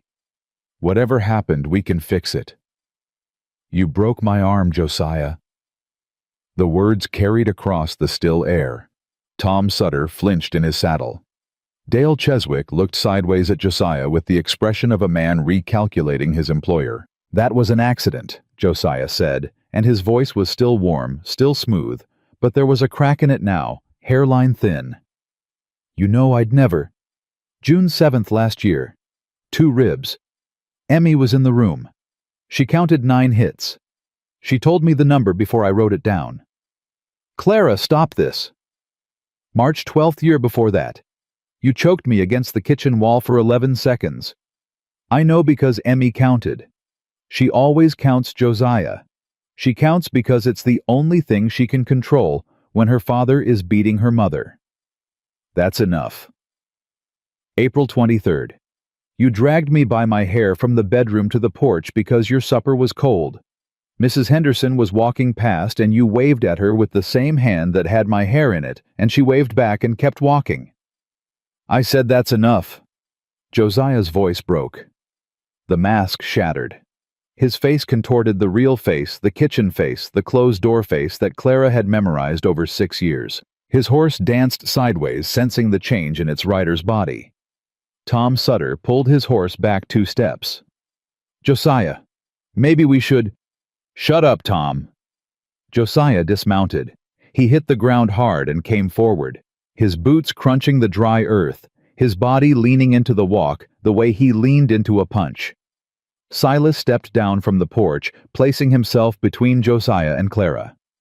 The ground shook slightly under his weight, or maybe that was just the night holding its breath. Josiah stopped 3 feet from Silas. He had to crane his neck to meet the big man's eyes. The size difference was brutal. Josiah was average height, average build. A man whose power had always come from his mind, and his money, and his willingness to hurt things smaller than him. Standing in front of Silas Drummond, he had none of those advantages. But cornered animals are the most dangerous kind. "You think you can take my wife?" Josiah hissed. "You think you can turn her against me? I built that woman. I gave her a house, a name, a place in this town. Without me, she's nothing. She was nothing when I found her, and she'll be nothing when you're done with her." "That's the first honest thing you've said all night," Silas replied. "Because that's exactly how you see her. A thing you built, a thing you own, a thing you can break when it stops working the way you want." "She is mine." "Not anymore." Josiah's fist came fast, faster than the street, faster than a man his size should have been able to swing. It caught Silas on the jaw, a solid hit, knuckles against bone, the kind that splits skin. Silas's head turned with the blow. He tasted blood. He did not step back. Clara gasped. Emmy appeared in the doorway behind her. The child had woken, had crept to the door, had pressed her face against the frame. Her eyes were huge in the dark, and she was counting. Counting breaths. Counting seconds. Counting the way she always counted when the violence started. Josiah swung again. Silas caught the fist in his palm, closed his fingers around it, and held. Josiah's face twisted. He punched with his left hand. Silas caught that too. He held both of Josiah's fists in his hands, arms out like a man holding open a gate, and he squeezed. Josiah's knees buckled. He gasped. The bones in his hands ground together under Silas's grip, and for the first time in his life, Josiah Whitfield felt what his wife had felt. The helplessness. The pain coming from hands that would not let go. The understanding that the person holding you could do anything they wanted, and you could not stop them. "Feels different, don't it?" Silas said quietly. "Being the one who can't fight back." "Let me go," Josiah choked. "Let me go, you son of a—" "I'll let you go. But first, you're going to listen." Silas leaned down, his face close to Josiah's, his voice so low only the two of them could hear. "That woman behind me is braver than you will ever be. She survived 6 years of you. She wrote down every blow. She walked into a judge's office with a broken arm and spoke your name out loud. That takes more courage than anything you've ever done in your miserable life." He released Josiah's hands. Josiah staggered back, clutching his fingers, his face white with pain and rage. "And that child in the doorway." Silas continued, straightening to his full height. "She counts. Did you know that every time you hit her mother, she counted the blows? She's 7 years old, and she can tell the judge exactly how many times your fist landed on any given night. Think about that. Your own daughter is your accuser." Josiah's eyes flicked to the doorway. Emmy stood there small and still, and she looked back at her father with an expression that contained no fear. Not anymore. She had used up all her fear in 7 years of counting, and what was left was something harder, something that would outlast every bruise and every broken bone. Josiah saw it, and for the first time something in him faltered. Not conscience. Men like Josiah don't have conscience in the way other people do, but calculation. He was calculating even now, even with throbbing hands and a mouth full of fury, and the calculation told him that the child's testimony, combined with the notebook, combined with the judge's sympathy, was a wall he could not climb over. "Tom," Josiah said, his voice ragged. "Dale." Neither man moved from their horses. Tom Sutter stared at the ground. Dale Cheswick had already turned his horse halfway around, the body language of a man renegotiating his contract. "Tom," Josiah's voice cracked. "I ain't part of this, Josiah."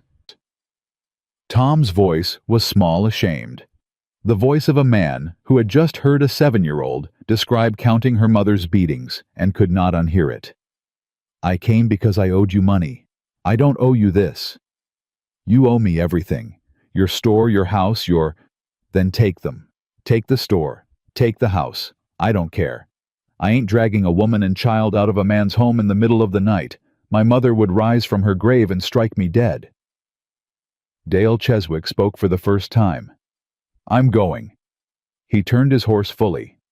"Find another man, Whitfield. I don't hire on for this kind of work." He rode into the dark without looking back. Josiah stood alone, his men gone, his hands throbbing, his wife staring at him from the porch of another man's house, his daughter watching from the doorway with eyes that counted. Clara stepped forward. She came down the porch steps past Silas and stood on level ground 5 feet from the man she had married. She did not tremble.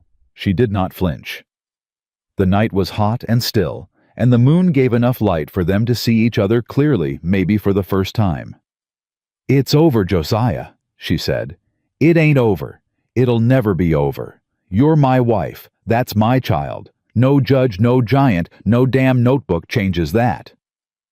The notebook changes everything, because it's not just my word anymore.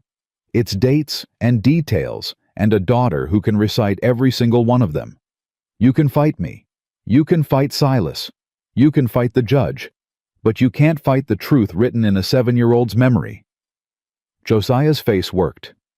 Muscles pulled and released beneath the skin, emotions warring for control, rage, fear-wounded pride, the desperate calculations of a man watching his walls crack. "You'll regret this," he said. "Every day for the rest of your life you'll regret walking out that door." "I've regretted every day I didn't."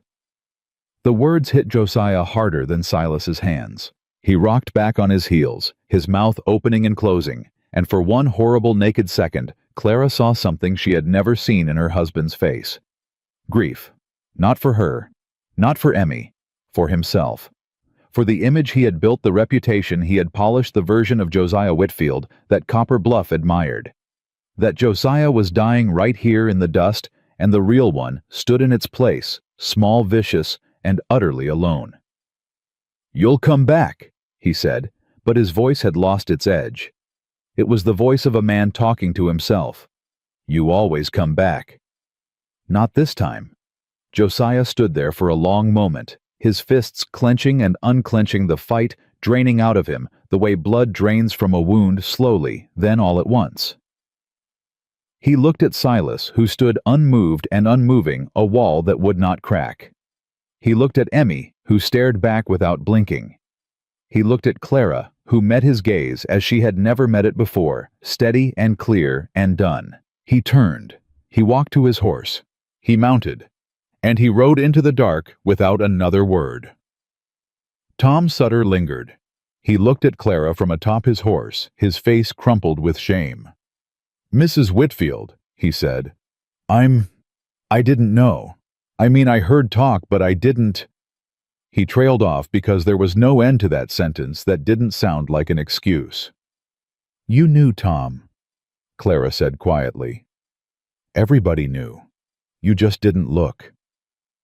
Sutter pulled his hat down over his eyes, clicked his tongue, and rode after Josiah into the night.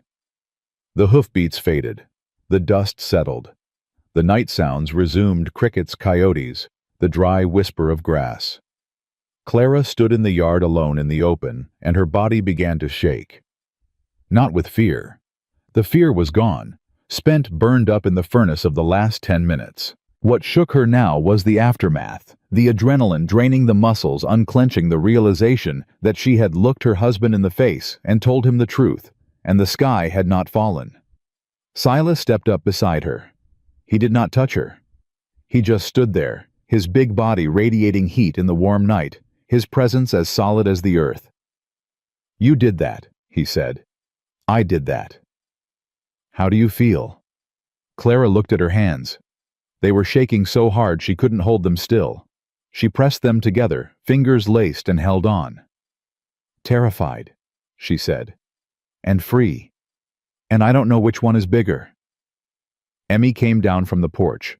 She walked barefoot through the dust, the wooden cow in one hand, and she stopped in front of her mother and looked up. "Mama." "Yeah, baby." "He cried." Clara blinked. "What?" "When he was riding away. I watched.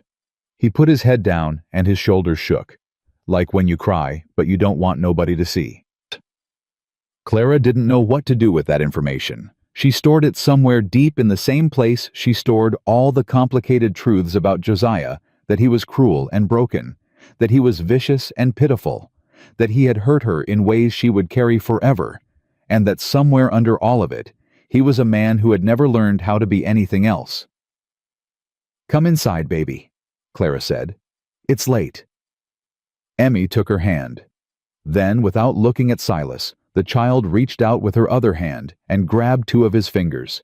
She held them both, her mother and the giant, and walked them toward the door, a 7-year-old bridge between two people who did not yet know what they were to each other, but knew they were something. Inside, Silas built up the fire. Clara sat Emmy on the bed and tucked the blanket around her. The child was asleep in under a minute, the crash of adrenaline pulling her down into a sleep so deep her breathing barely moved the covers. Clara sat on the edge of the bed watching her daughter. Silas poured water and brought it to her. She drank. Her hands still shook. "He won't come back tonight," Silas said. "No, not tonight." "But he ain't done." "No, he ain't done. The court date is in 12 days. He'll use every one of them." "Let him." Clara set the cup down and looked at Silas. He was standing by the hearth, the fire behind him, his face half in light and half in shadow. She studied him the way she had studied the notebook, carefully looking for what was written between the lines. "Silas." "Yeah." "When Eleanor died, did you think you'd ever feel anything again?" He was quiet for so long that the fire popped twice and the wind shifted outside, and a coyote finished one song and started another before he answered. "No," he said. "I figured I was done with feeling. Figured the part of me that knew how to do that went with her. And now?" He looked at her. Not past her, not around her. At her, and she felt it. The weight of his attention, the full gravity of a man who had spent 3 years looking at nothing. Suddenly looking at something. "Now I reckon I was wrong." Clara's breath caught. Not the gasp of fear she had carried for 6 years, but something else. Something warmer. Something that bloomed in her chest, like the first flower after a drought, fragile and stubborn and determined to live. She stood. She crossed the room. She stopped in front of him, close enough to feel the heat from his body, close enough to see the pulse in his throat. "I'm not ready," she said. "For whatever this is. I don't even know who I am yet without being afraid." "I know. But I need you to know that you're the first person in 6 years who looked at me and didn't see something broken." Silas's hand came up. Slowly. He touched her jaw, his thumb tracing the line where the worst bruise had been, the ghost of it still faintly visible.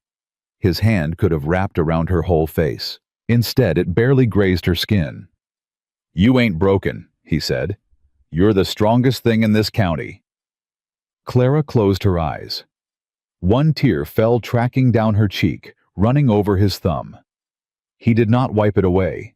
He let it fall because it was hers, and he would not take even her grief from her without permission. She stepped back. He let her go. She returned to the bed, lay down beside Emmy, and pulled the child close. "Good night, Silas." "Good night, Clara." He returned to his chair by the door. He did not sleep. He watched the road through the window, one hand resting on his knee, the other on the arm of the chair. Outside, the night deepened toward its darkest hour, and the land stretched flat and silent in every direction, holding its secrets, the way all land does, patiently without judgment, waiting for whatever morning would bring. On the bedside table, Clara's notebook lay open to the last entry. She had written it that afternoon before any of this happened, in the quiet hour when Emmy napped and Silas worked the barn. The entry read, Day 8. No bruises. Emmy laughed today. Real laughter. I had forgotten the sound. Below it, in smaller letters, she had added, I think I am beginning to remember who I was before him. The fire burned low. The cabin held. The night passed. And 12 days ticked closer to the reckoning that would either set Clara Whitfield free or send her back to the life she had survived but never lived. 12 days passed like stones dropping into a well. Clara spent them preparing. Not hiding, not waiting, preparing. She sat at Silas's table every morning, with the notebook open, and a pencil in her good hand, rewriting entries that had smudged clarifying dates she had rushed, adding details that surfaced from memory like bodies rising from deep water. The entry about the ribs. The entry about the choking. The entry about the night Josiah dragged her across the bedroom floor by her ankle, and Emmy had stood in the hallway, counting to 37 before he stopped. She wrote it all. Every ugly, shameful, unbearable word. Emmy watched her mother write. She did not ask what the words said. She already knew. She had lived inside those words. But on the 9th day, she sat beside Clara and said, "Mama, you forgot April." Clara looked up. "Which April, baby?" "April last year, when he threw the plate, the blue one. It broke against the wall, and a piece hit my arm." Emmy pushed up her sleeve. A thin white scar 2 inches long ran along her forearm. "You said it was an accident, but you wrote it down. I saw you." Clara stared at the scar. She had forgotten. Not the event you don't forget a piece of crockery cutting your child, but the entry. She had written it at 3 in the morning, hands shaking, and the pencil had been dull, and the light had been bad. She turned pages, found it. April 19th. The entry was barely legible. "Can you read it to me, baby? My writing's bad." Emmy leaned over the notebook. She read her mother's handwriting with the fluency of someone who had studied it in secret, the way prisoners study the walls of their cells. "Plate thrown. Blue one.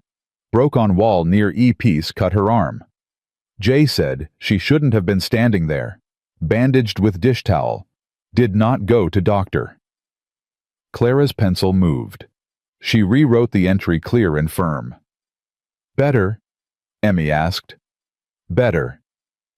On the 11th day, Dottie Pierce arrived at the ranch in a hired buggy, her silver hair pinned tight, her jaw set like she was heading into battle. She brought with her Martha Gaines, the baker's wife, who sat in the buggy wringing her hands and looking like she might bolt at any second. Silas met them at the gate. "Dottie?" "Drummond, get out of my way, I need to see Clara." He stepped aside. Nobody argued with Dottie Pierce. The woman had buried 2 husbands and run the boarding house alone for 15 years, and once chased a drifter out of her kitchen with a cast-iron skillet. She did not ask permission to do things. She informed you that she was doing them. Clara met her at the door. Dottie looked her over the healing face, the splinted arm, the straight spine, and nodded once sharp the way a general inspects a soldier. "You look better than I expected." "Thank you, Dottie." "Don't thank me. I'm not here for pleasantries. I'm here because Martha has something to tell you, and she's been trying to talk herself out of it for 3 days, and I'm tired of listening to her dither." Martha Gaines stepped forward. She was a round woman, soft-spoken, the kind who brought casseroles to funerals, and never said an unkind word about anyone. Her face was red, and her eyes were wet, and her hands would not stop moving. "Mrs. Whitfield, Martha swallowed. "I saw something, 2 years ago. The night of the harvest dance." Clara went still. "You and Josiah were behind the church. I had stepped out for air. I saw him. I saw him grab you by the throat and push you against the wall. Your feet came off the ground. I saw it. And Martha's voice broke. She pressed her hand over her mouth, and the tears came hot and fast. "I went back inside. I told myself I was mistaken. I told myself it was dark, and I couldn't be sure. But I was sure. I saw it clear as day, and I walked away, and I have not slept a full night since." Clara's face did not change. She had learned long ago not to react when people confessed what they had failed to do for her. If she reacted, she would scream, and if she screamed, she would never stop. "Will you tell the judge?" Clara asked. Martha looked at Dottie. Dottie's eyes were steel. "Yes," Martha said. "God help me, yes.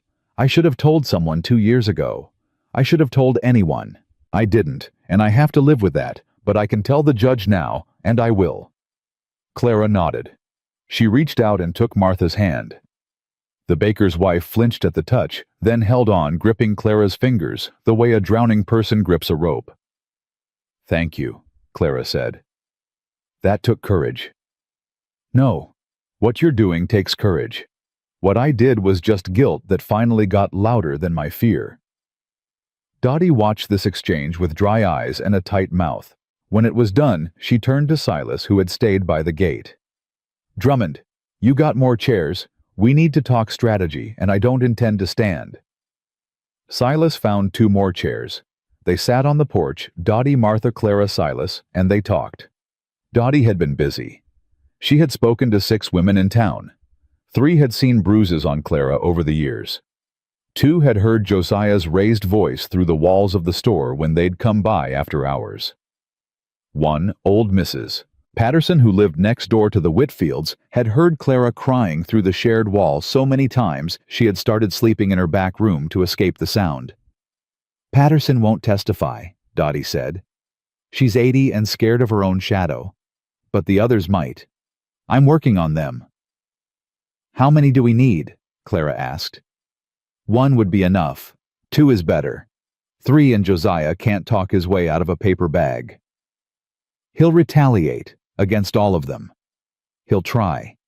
But here's the thing about men like Josiah: their power comes from people being afraid to speak.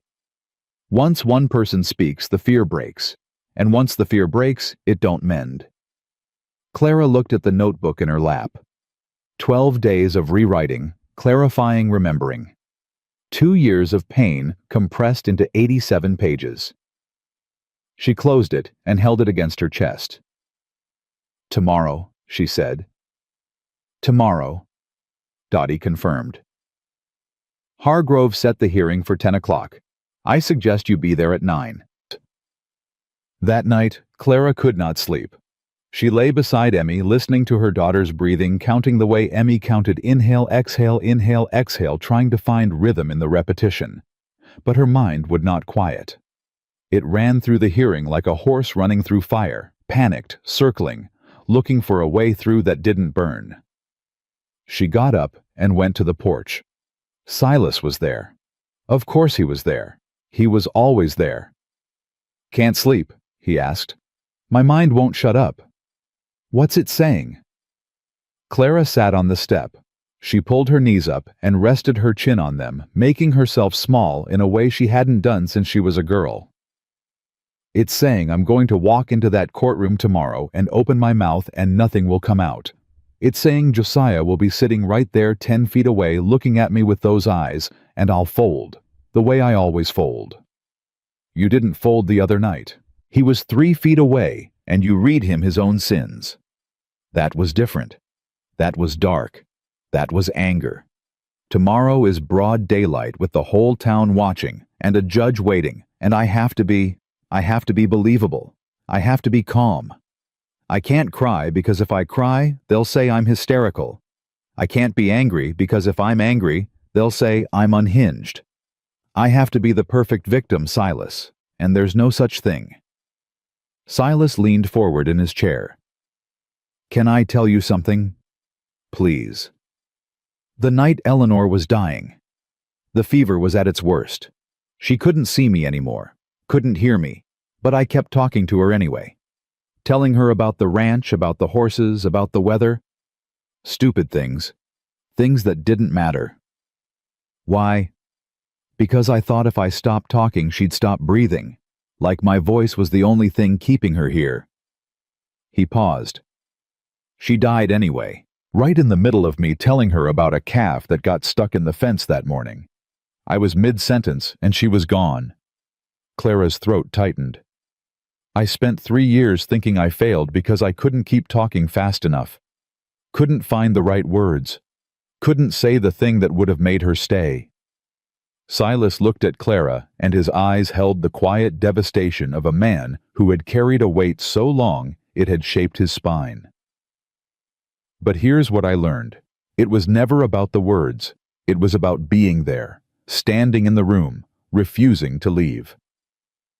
I don't understand. Tomorrow, you don't need perfect words. You don't need to be calm or composed or believable. You just need to be there.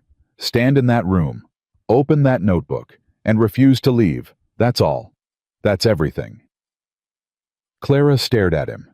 She felt something crack inside her chest, not breaking opening. The way a seed cracks when it starts to grow. Painful and necessary and irreversible. Will you be there? She asked. Where else would I be? She smiled. It was small and crooked, and it trembled at the edges, but it was real, and it was the first smile she had given any man in 6 years that was not born from fear or performance. Good night, Silas. Good night, Clara. She went inside. She lay down. She slept. Morning came like a held breath, finally released. Clara dressed before Emmy woke. She chose the dress she had arrived in, the one with the tear at the hem, the blood stain on the collar that would not wash out. Dottie had offered her something nicer. Clara refused. She wanted the judge to see what she had worn the day her daughter ran 8 miles barefoot. Emmy woke and saw her mother dressed and standing by the door, and the child did not need to be told. She climbed out of bed, put on her shoes, and took her mother's hand. How many days, Mama? Clara counted. 19. That's the most ever. Yes, baby, it is. Silas drove them to town. The ride was quiet. Emmy sat between them, her wooden cow in her pocket, her face turned toward the road. Clara held the notebook. Silas held the reins. Nobody spoke because everything that needed saying had been said on the porch the night before, and what remained now was not words, but action. The courthouse was full. Clara had expected a few people. Dottie, Martha, maybe the judge's clerk. Instead, she walked through the door and found every chair taken and people standing along the walls. Women she recognized from church. Men from the feed store.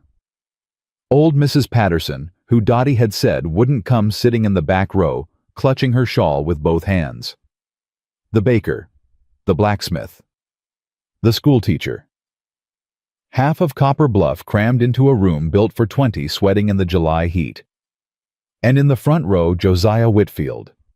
Clean shirt, combed hair, polished boots. His face arranged in the expression of a wronged husband, dignified suffering, quiet strength. He had a lawyer beside him, a man Clara didn't recognize, thin and sharp-featured, imported from the city.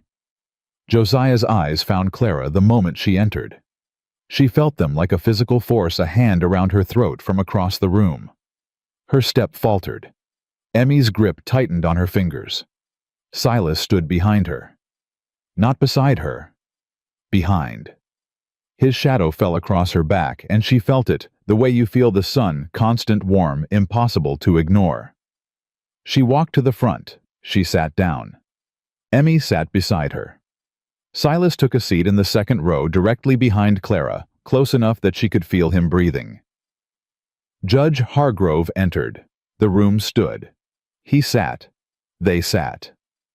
This hearing is in the matter of Whitfield versus Whitfield, Hargrove said. Petition for the return of wife and child. Mrs. Whitfield has filed a counter-petition citing endangerment. We'll hear both sides. He looked at Josiah's lawyer. Mr. Crane, you may begin. Crane stood. He was good, Clara could tell immediately. His voice was measured, reasonable, the voice of a man presenting common sense, rather than argument. He spoke of Josiah's standing in the community, his business, his contributions to the church. He spoke of Clara's fragile mental state, her erratic behavior, her abandonment of the marital home. He spoke of the impropriety of a married woman residing with a bachelor. He never raised his voice. He never sneered. He painted a picture of a concerned husband and a confused wife, and he did it so smoothly that Clara could feel the room shifting, heads nodding, the familiar comfort of believing the man in the clean shirt. Then it was Clara's turn. She stood. Her legs shook. She could feel every eye in the room, every judgment, every whisper waiting to be born. Josiah's gaze pressed against her like a hand on her chest. She opened the notebook. June 7th, 1876, she read. Her voice cracked on the first word. She swallowed. She started again. June 7th, 1876. 2 ribs broken left side, 3rd time. Josiah came home from the store. Supper was on the table, but the bread was cold. He hit me 4 times in the kitchen. I fell on the 5th. He kicked me twice on the floor. Emmy was standing in the hallway.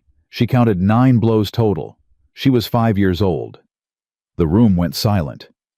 Not the polite silence of attention. The airless silence of a room where something has broken.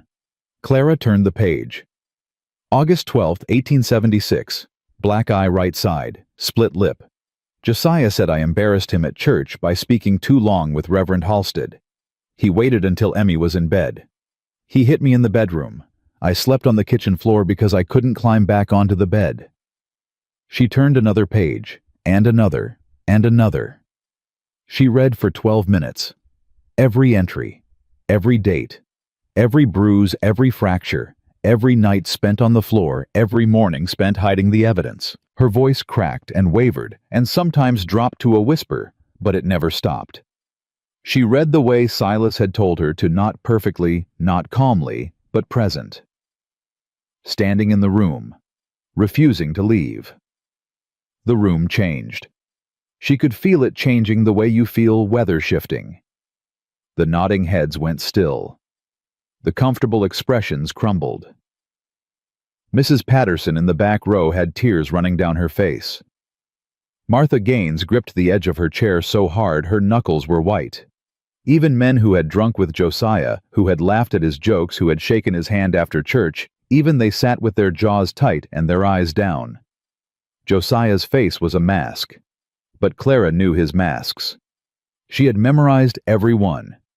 And beneath this one, she could see the machinery, failing the gears, grinding the smooth operator of Copper Bluff, disintegrating entry by entry under the weight of his own cruelty made audible.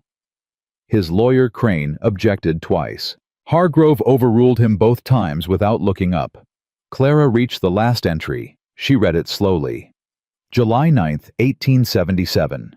Josiah broke my left arm. He twisted it behind my back until it snapped.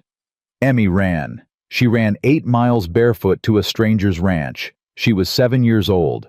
She asked a man she had never met to save her mother because there was no one else left to ask. Clara closed the notebook. She looked at the judge. "That's all, Your Honor." Hargrove removed his spectacles. He cleaned them. He put them back on. His hands were steady, but his voice, when it came, carried a roughness it had not carried before. "Is the child present?" "She is."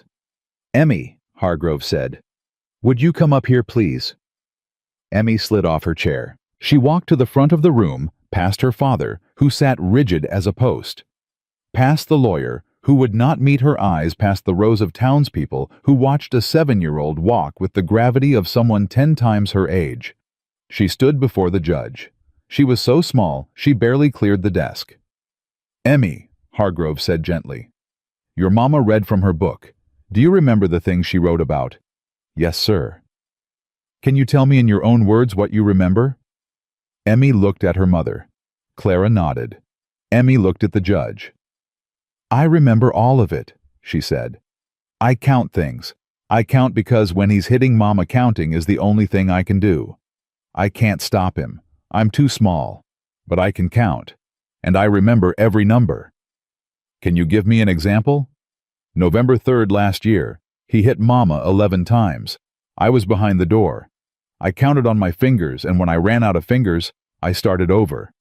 11. Then he stopped and went to bed, and I came out, and Mama was on the floor, and I brought her a wet cloth, and she said, 'Thank you, baby.' And I said 11, and she wrote it down."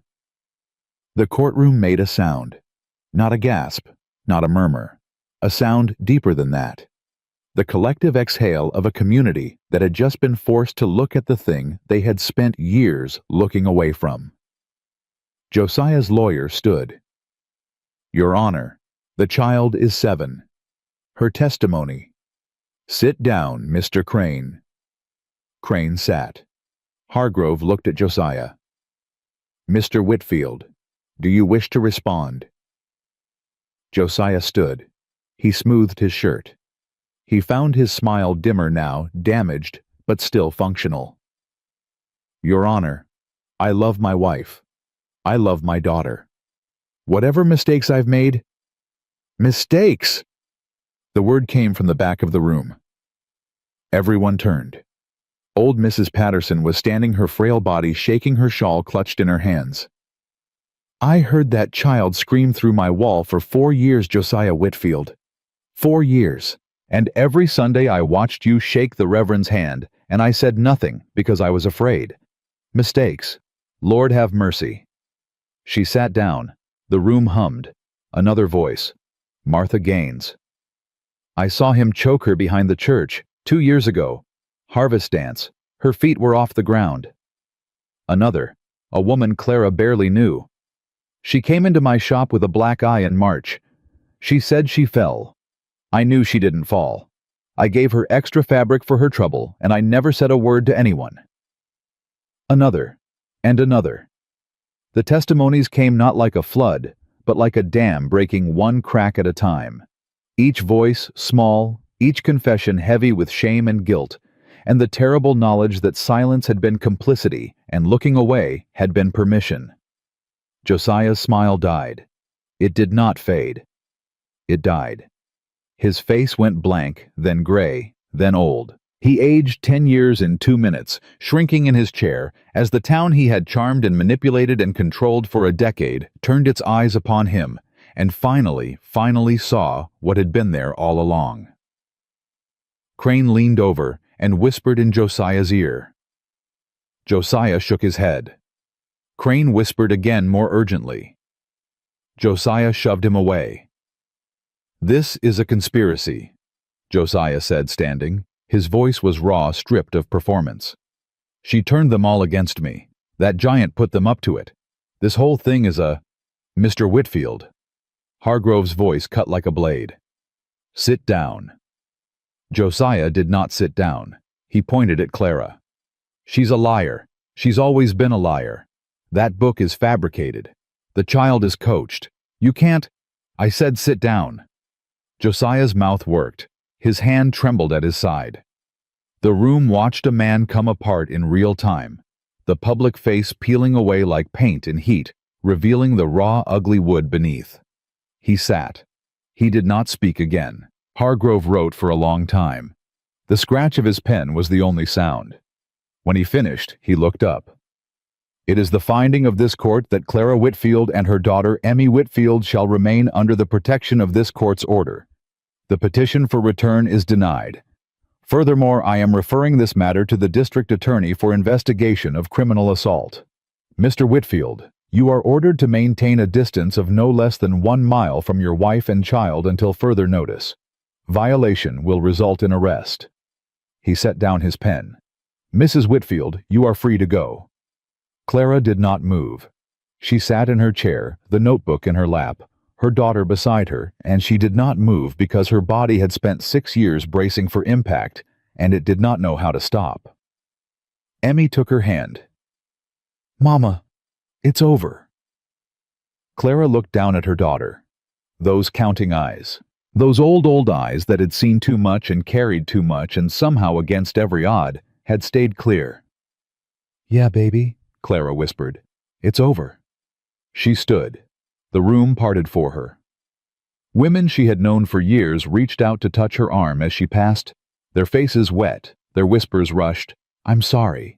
I should have... Forgive me. Clara nodded to each one. She did not forgive them. Not yet. Maybe not ever. But she acknowledged them because acknowledgement was the first step on a road that forgiveness might one day travel. Silas waited outside. He stood by the wagon, hat in hand, his face unreadable. Clara walked down the steps with Emmy at her side and stopped in front of him. The judge ruled in my favor, she said. I heard. Josiah can't come near us. I heard that too. So I don't need your protection anymore. Silas looked at her. Something moved behind his eyes, not pain, not loss, but the quiet rearrangement of a man preparing to let go of the only thing that had made him feel alive in 3 years. No, ma'am, he said. I reckon you don't. Clara held his gaze. "I don't need your protection, but I could use a friend." The word hung between them, insufficient and enormous. "A friend," Silas repeated. "For now." He looked at her. She looked at him. Emmy looked at both of them with the exasperated expression of a child who understood things that adults made complicated. "She means she wants to stay Mr. Drummond," Emmy said. Clara's face flushed. "Emmy." "Well, you do." Silas looked down at the child, then at Clara, and for the second time in 3 years, his face did the thing it had forgotten how to do. Not the almost smile of a man remembering, a real one. Small, crooked, unpracticed, like a muscle that had atrophied being asked to work again. "There's room," he said. Clara smiled back. Hers was small too, and crooked and real.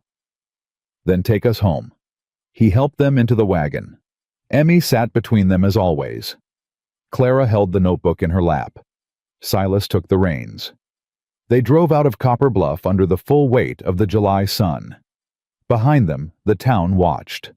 Some with shame, some with relief, some with the slow, painful awakening of people who had been comfortable in their blindness and could no longer pretend to be blind. Emmy counted fence posts on the way home. She counted 14 before she stopped and looked up at Silas. "Mr. Drummond?" "Emmy." "I'm not going to count any more." Silas glanced down at her. "No. No. Counting was for bad days. I don't think I need it now." Clara's hand found her daughter's knee. Silas's hand found the other. Emmy sat between them, held by both, and she let her eyes close and her head lean against her mother's arm, and she did not count. She just breathed. At the ranch, Silas pulled the wagon up and set the brake. He climbed down and reached up for Emmy, who jumped into his arms without hesitation, the way children jump when they know with absolute certainty they will be caught. He set her down. She ran toward the porch, then stopped. She turned back. "Mr. Drummond?" "Yeah." "My cow needs a friend." "Can you make another one?" "What kind?" "A horse. A big one." He nodded. "I'll see what I can do." Emmy grinned the full, uncomplicated grin of a child who has been given permission to be a child again and disappeared into the cabin. Clara climbed down from the wagon. She stood beside Silas, both of them facing the cabin, the porch, the door that stood open, the sound of a child's footsteps inside. "Silas." "Yeah." "That window, the one you touch every time you walk past." He went still. "Eleanor's window?" Clara said softly. "The one where she kept flowers." "How did you know that—" "Emmy told me. She noticed. She notices everything." Clara paused. "Would it be all right if I planted something there?" Silas did not answer for a long time. He stood with his hands at his sides, a big man carved from grief and silence, and he looked at the empty window ledge where his dead wife's flowers had once lived. 3 years of nothing growing there. 3 years of touching the bare wood and walking past. "Yeah," he said at last. His voice was rough, the single syllable dragged up from somewhere deep. "I think she'd like that." Clara touched his arm. He covered her hand with his. They stood like that for one long breath, two people who had been broken by different storms, finding shelter in the same place. Then Clara walked inside, and Silas followed, and the cabin door closed behind them. Not against the world. Just closed. The way a home closes at the end of a day, holding what matters inside, letting the rest wait. On the porch, the chair where Silas had kept watch for 12 nights, sat empty now. He would not need it tonight. Inside, Emmy's laughter rose bright and startling and free, and it filled the rooms that had been silent for 3 years, and it reached the rafters, and it reached the walls, and it reached the man standing by the window, touching the ledge one last time, before he turned toward the sound of living. The notebook lay on the kitchen table closed, its last entry already written, its purpose already served. Clara would keep it forever, not as a wound, but as proof that she had survived. Proof that her daughter had counted, proof that one night a barefoot girl ran through the dark and knocked on a giant's door, and everything changed. Outside, the sun burned high over Copper Bluff, Texas, and the drought held, and the dust rose, and the land stretched flat and endless in every direction. But inside that cabin, something grew. Not fast, not easy, but steady, the way all real things grow, rooted in pain, reaching toward light, stubborn enough to bloom in the hardest ground. And Emmy Whitfield, 7 years old, did not count a single thing for the rest of that day. She didn't need to. She was home.